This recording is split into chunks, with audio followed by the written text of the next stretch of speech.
Hello, my dear children. This is 12th standard Gujarati, lesson 15. આ રસ્તાઓ. It is on page 68 in your textbook. આ રસ્તાઓ. એના કવિ છે ઉષ્ણસ. Let us see the introduction of કવિ. કવિ વિવેચક આત્મકથા લેખક નટવરલાલ કુબીરદાસ પંડ્યા. ઉષ્ણસનો જન્મ વડોદરા જિલ્લાના સાવલી ગામમાં થયો હતો. તેમણે માધ્યમિક શિક્ષણ ડભોઈમાં તેમજ ઉચ્ચ શિક્ષણ વડોદરામાં લીધું હતું. વલસાડની કોલેજમાં આચાર્ય પદે હતા. ત્યાંથી રિટાયર થયા. જે કોલેજમાં અમે ભણ્યા હતા ચિલ્ડ્રન વલસાડની, ત્યાંથી તેઓ રિટાયર થયા હતા. સ્વાતંત્ર્યોત્તર ગુજરાતી કવિતા ક્ષેત્રે પ્રદાન કરનાર વિશિષ્ટ કવિમાં તેમનું સ્થાન મહત્વનું છે. પ્રકૃતિ, સંસ્કૃતિ, તેમના પ્રેમના કવિ ભાવના તેમજ ચિંતન, તેમના સોનેટ તેમજ કાવ્યના લક્ષણો, આ બધું છે. પ્રસૂન, નૈપથ્ય, આર્દ્રા, મનોમુદ્રા, તૃણનો ગ્રહ, સ્પંદને છંદ, અશ્વસ્થ, વ્યાકુળ વૈષ્ણવ જેવા વિશેક કાવ્ય સંગ્રહો તેમણે આપ્યા છે. સમસ્ત કવિતા એ 1955થી 1995 સુધીની તેમની કવિતાનો સંચય છે. નાના ભૂલકાને ધ્યાનમાં રાખીને શિશુલોક સંગ્રહ આપ્યો છે. ઉપસર્ગ, મૂલ્યાંકનો, રૂપ અને રસ એમના વિવેચન ગ્રંથો આપ્યા છે. તેમણે તેમજ સદમાતાનો ખાંચો જેવી સ્મરણ કથા તેમની પાસેથી મળી છે. તેમણે કેટલાક નોંધપાત્ર સ્પંદનો પણ આપ્યા છે.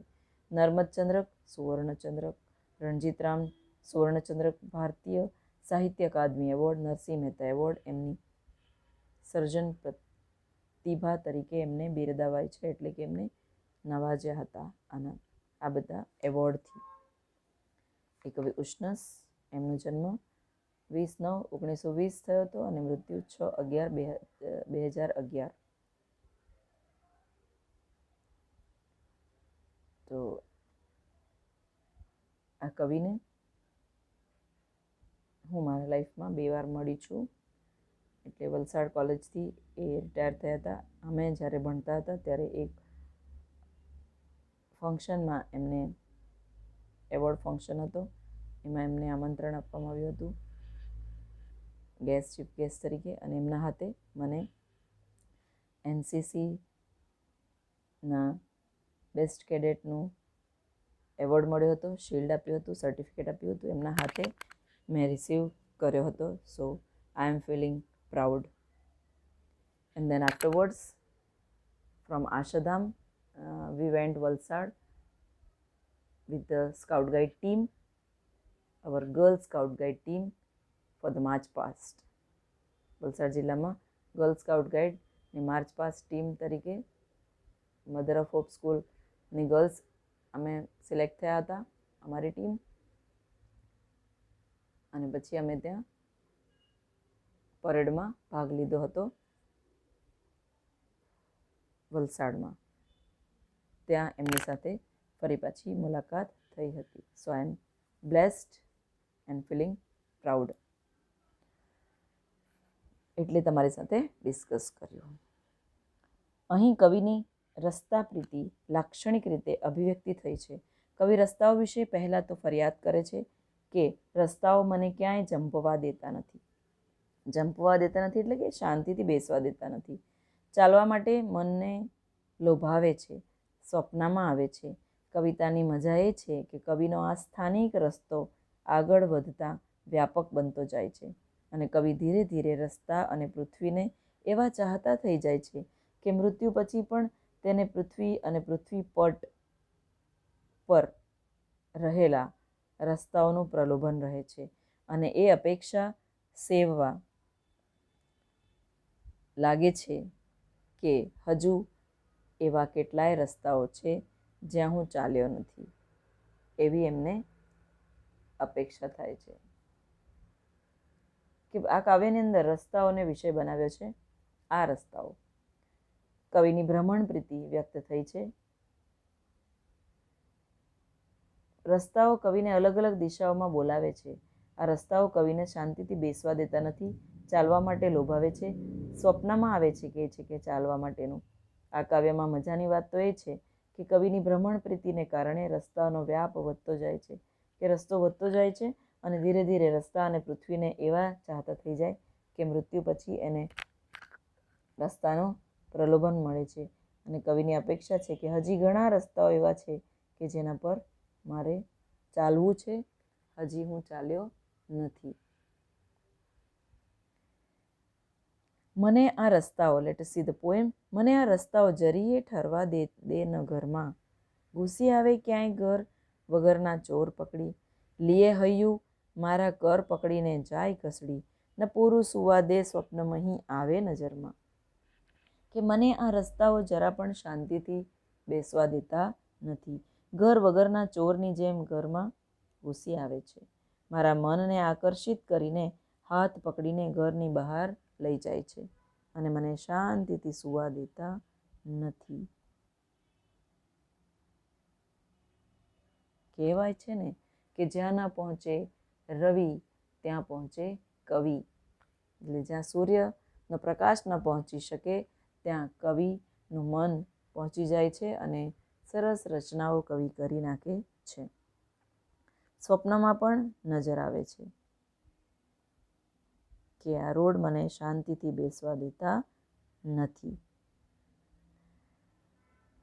વીંટાયા છે કેવા પૃથ્વી ફરતા લઈ ભરડા, નવા અક્ષાંશોની ઉપર નવા રેખાંશ ગૂંથણી, અરે આ કઈ વાંકા ગલ જલધી નીરે જઈ પડ્યા, હલાવું આ બીજા તરુ વિટપ શા તો મધપુડા. શું કહે છે? અરે આ રસ્તા દરિયાના પાણીમાં વાંકા આંકડાની જેમ પડ્યા છે, એક વીંટાઈને પડ્યા છે. રસ્તાઓ વૃક્ષની ડાળીઓની જેમ મધપુડાની જેમ ફેલાયા છે.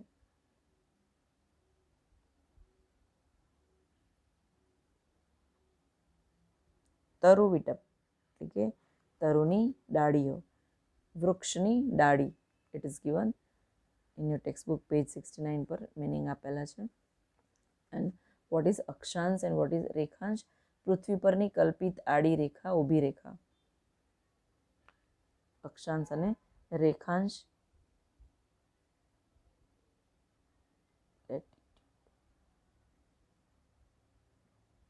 ગલ એટલે માછલા પકડવાનો આંકડો, એ દરિયાની અંદર વાપરવામાં આવે. જલધી એટલે સમુદ્ર.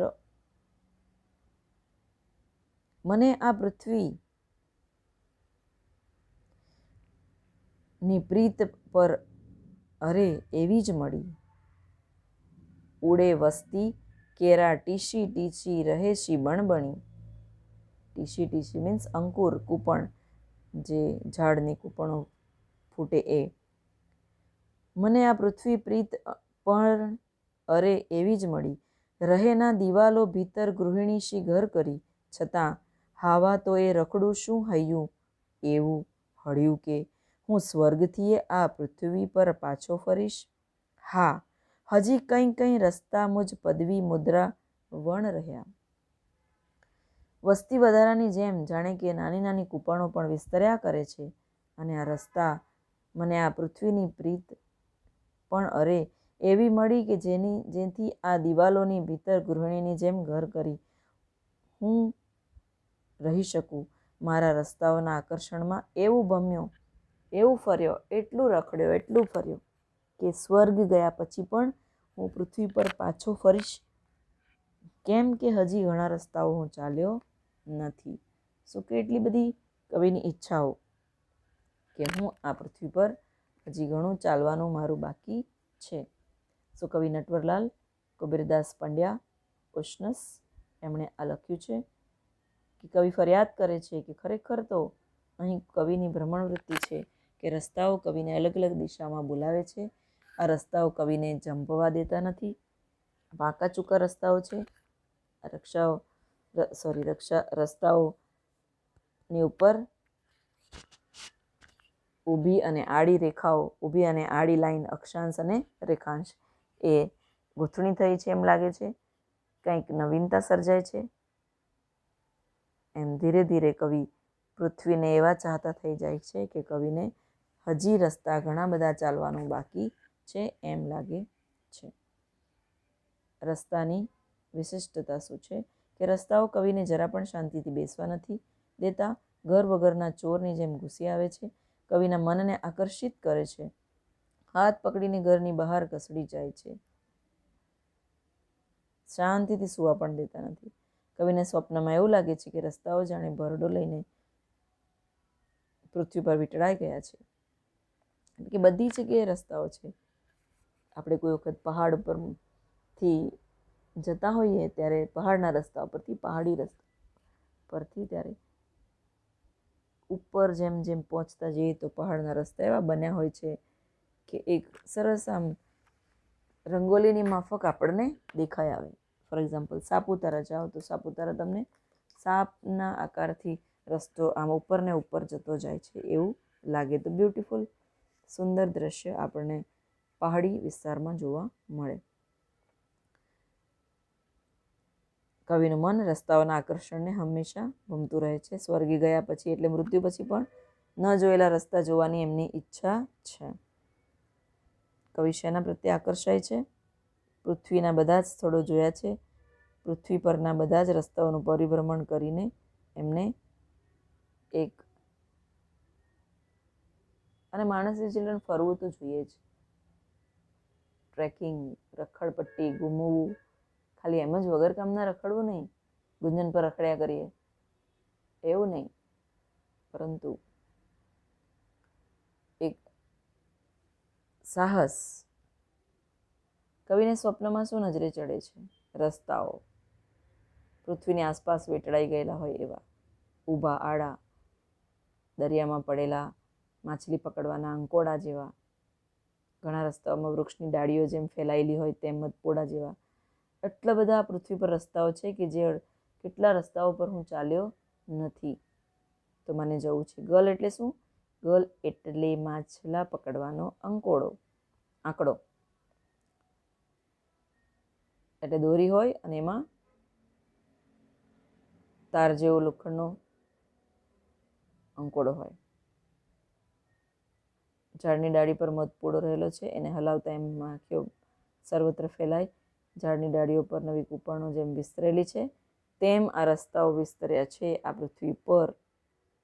કવિ પોતાનું હૈયું કેવું ગણાવે છે? રખડવું, પણ અર્થ વગરનું નહીં. રસ્તાઓ શી રીતે પૃથ્વી પર વીંટળાયેલા છે? અક્ષાંશ અને રેખાંશની ગૂંથણીના જેમ. સ્વર્ગારોહણ પછી કવિની શી ઈચ્છા છે? કે હજી કેટલાય રસ્તા ચાલવાના બાકી છે મૃત્યુ પછી, પણ મારી ઈચ્છા છે તો હું આ ધરતી પર પાછો આવવા માંગુ છું. ઓકે ચિલ્ડ્રન, તો આ કવિતાનો પ્રકાર છે સોનેટ. સોનેટની વિશેષતા શું છે? આગળ પણ હું તમને કહી ચૂકી છું. સોનેટની વિશેષતા એ છે કે એમાં 14 પંક્તિ હોય છે. અને કવિ ઉષ્ણસની મૃત્યુ પછી કઈ અપેક્ષા છે? જે રસ્તા ઉપર ચાલ્યા નથી એ રસ્તા ઉપર મૃત્યુ પછી પણ ફરી પાછા ચાલવાની ઈચ્છા છે. તો કવિની ઈચ્છા પૂરી થાય અને આપણે પણ આપણા રસ્તા ઉપર આગળ વધીએ, સફળતાના રસ્તા પર આગળ વધીએ. ક્વેશ્ચન આન્સર લખજો ચિલ્ડ્રન. Thank you.